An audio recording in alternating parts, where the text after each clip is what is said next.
Ja, så er sommerprogrammet taget til Spøttrup for at snakke med to mænd, der har gjort en fantastisk opdagelse.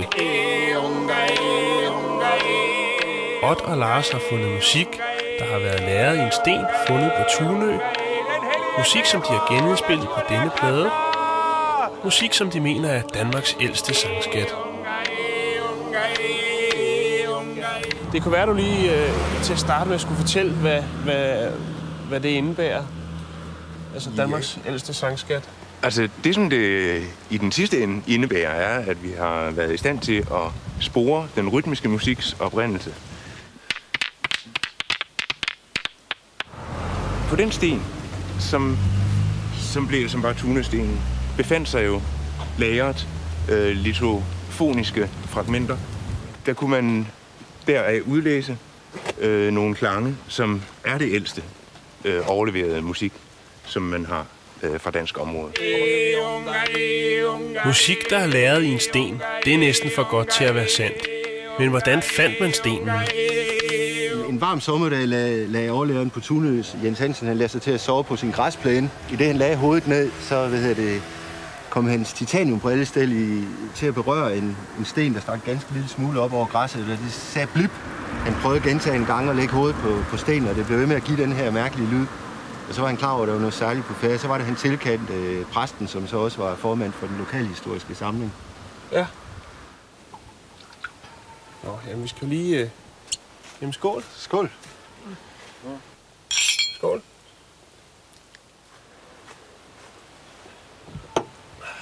Det er jo en fantastisk sommerdag i dag. Og hvad er det, I hovedsageligt spiller på, når I spiller? For det er jo ikke guitar og bas, eller hvad? Nej, det er jo det instrumentarium, som man har kunnet udlede af den oprindelige sten. Og det drejer sig hovedsageligt om sten og træ. Ben også har været indover.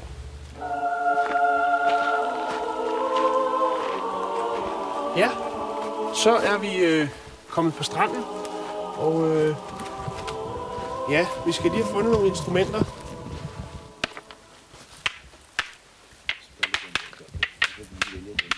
Men her er en god resonans.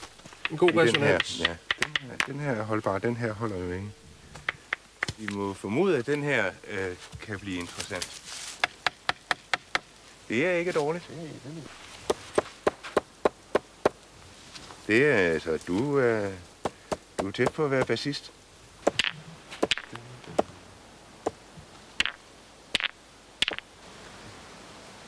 Ja, så kan vi lade tanktæppet gå, for nu skal vi høre et lille uddrag af noget af det, der blev fundet på Danmarks ældste sangskat. Og hvad hedder nummeret, vi skal høre? Vi skal høre Y-I-R. Gemt væk, gemt væk, bagfra kommer vinden fra Tunø.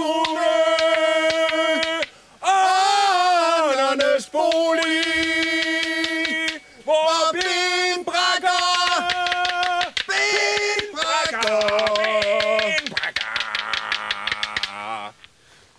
Vi tænder ild og slår på tromme.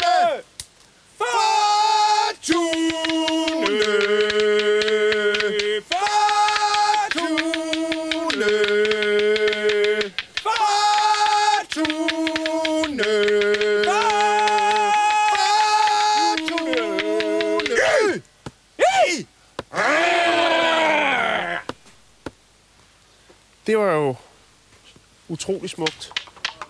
Det synes jeg. Nu har jeg et spørgsmål tilbage. Hvor er Tunø-stenen egentlig henne i dag? Stenen skulle transporteres fra Tunø og blev stillet ned på Tunø Færgehavn. Og der skete en meget beklagelig fejltagelse af, at der var gang i et større anlægsarbejde på Tunø Færgehavn, og der var nogen, der tog fejl af stenen, og de materialer, som blev simpelthen slået til skærver og nedstøbt i en opkørselsrampe.